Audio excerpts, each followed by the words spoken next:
पुढील आठवड्यापासून सुरू होणार गौरी गणपती सणाच्या पार्श्वभूमीवर राज्य सरकारचा शासकीय कर्मचाऱ्यांना दिलासा। ऑगस्ट महिन्याचं वेतन गणेशोत्सवापूर्वी देण्याचा निर्णय। सरकारी अधिकाऱ्यांच्या परदेश वारीला ब्रेक। परदेश दौऱ्याचा काय उपयोग याचा तपशील द्यावा लागणार। अभ्यास दौऱ्याच्या नावाखाली करण्यात येणारं पर्यटन होणार बंद।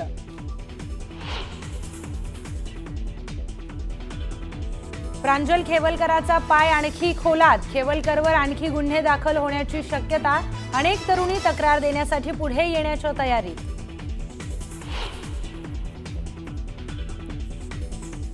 धाराशिवमधील सारोळ्यात मराठा समाजाच्या कार्यकर्त्यांनी रामदास आठवलेंचा ताफा अडवला। आरक्षणासंदर्भात भूमिका स्पष्ट करण्याची मागणी, तर मुख्यमंत्र्यांसोबत चर्चा करेन, आठवलेंची माहिती। पुण्यात फक्त 3 दिवसांच्या पावसामुळे रस्त्यांची दुरावस्था। सोलापूर मार्गावर खड्डेच खड्डे। रस्त्यांची चाळण झाल्यानं पुणेकर वाहतूक कोंडीने त्रस्त।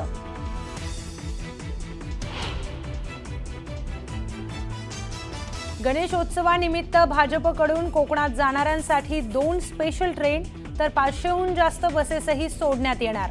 पालिका निवडणुकीच्या तोंडावर भाजप मतांची मोट बांधणार।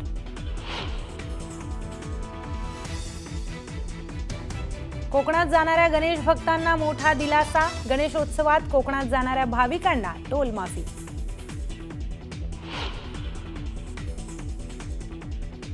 भीमा नदीच्या पातळीत वाढ झाल्यानं पंढरपूरला पुराचा तडाखा।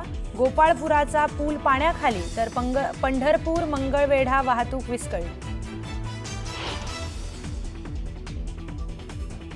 पावसाचा जोर ओसरला असला तरीही पंचगंगा नदी अद्यापही धोक्याच्या पातळीवर। जिल्ह्यातील 66 बंधारे पाण्याखाली, तर पावसाचा जोर कमी झाल्यानं काहीसा दिलासा। गंगापूर धरणातून गोदापात्रात सोडण्यात आलेल्या पाण्यामुळे सोमेश्वर धबधबा ओसंडून वाहण्यास सुरुवात। धबधब्याची विहंगम दृश्य कॅमेऱ्यात कैद।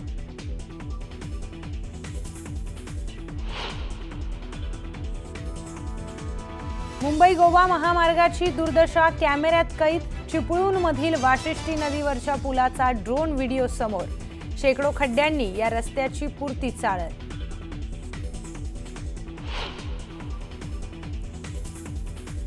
गुजरातच्या पोरबंदरला पुराचा तडाखा। महापुरात अडकलेल्या 13 जणांची एनडीआरएफ आणि पोलिसांनी मिळून केली सुटका।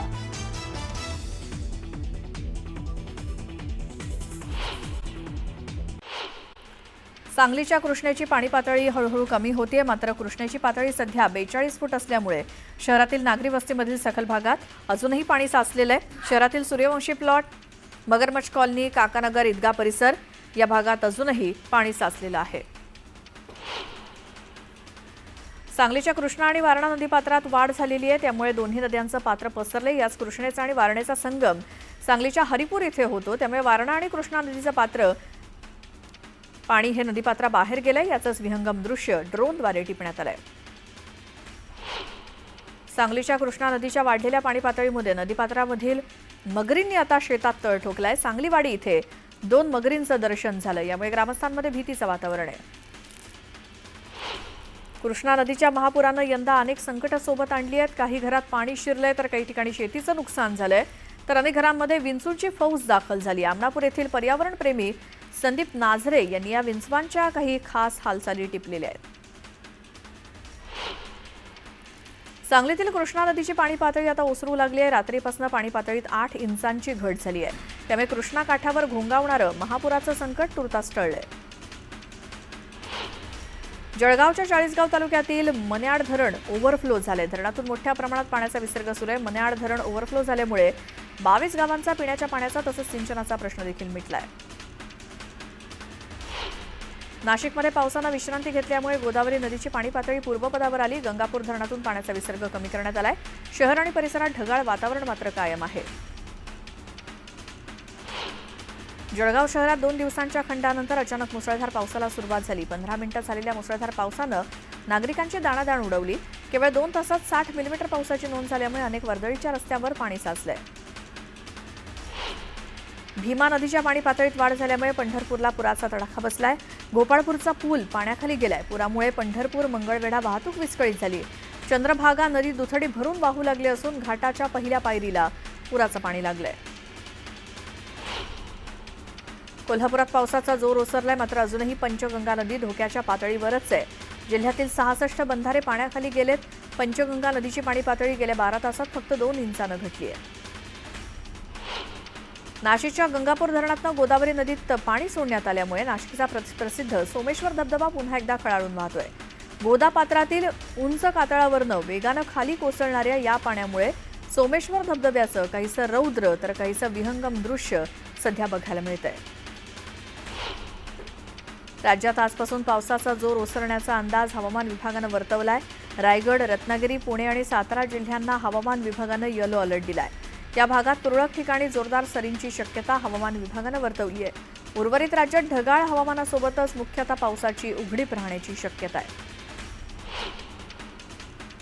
गणेशोत्सवानिमित्तानं भाजपकडनं स्पेशल ट्रेन सोडण्यात येणार आहे. कोकणात जाणाऱ्यांसाठी 2 मोदी एक्सप्रेस आणि 500हून अधिक बसेस सोडल्या जाणार आहेत. ठाण्यातील गणेश भक्तांनी कोकणात जाण्यास सुरुवात केली आहे. रेल्वेला प्रचंड गर्दी होऊ लागल्यामुळे मुंबईकर आणि ठाणेकरांनी एसटी महामंडळाच्या जादा गाड्यांना पसंती दिली आहे. गुरुवारपर्यंत एसटीच्या 5016 जादा गाड्यांचं बुकिंग फुल झालंय.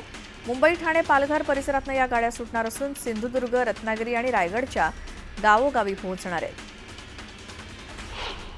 गणेशोत्सवात कोकणाकडे जाणाऱ्या प्रवाशांची प्रचंड गर्दी लक्षात घेऊन रेल्वे प्रशासनानं 2 विशेष गाड्या चालवण्याचा निर्णय घेतलाय. उधन रत्नागिरी आणि विश्वामित्र रत्नागिरी मार्गावर आठवड्याला या गाड्या धावणार.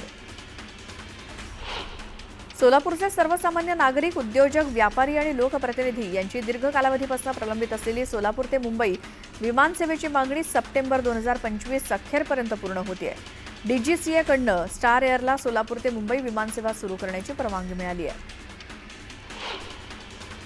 पुढील आठवड्यापासून सुरू होणाऱ्या गौरी गणपती सणाच्या पार्श्वभूमीवर राज्य सरकारनं आपल्या कर्मचाऱ्यांना ऑगस्ट महिन्याचं वेतन गणेशोत्सवापूर्वी देण्याचा निर्णय घेतला. या संदर्भात वित्त विभागानं गुरुवारी शासन निर्णय जारी केला. त्यानुसार ऑगस्ट महिन्याचं वेतन कर्मचाऱ्यांच्या बँक खात्यात 26 ऑगस्टला जमा होईल.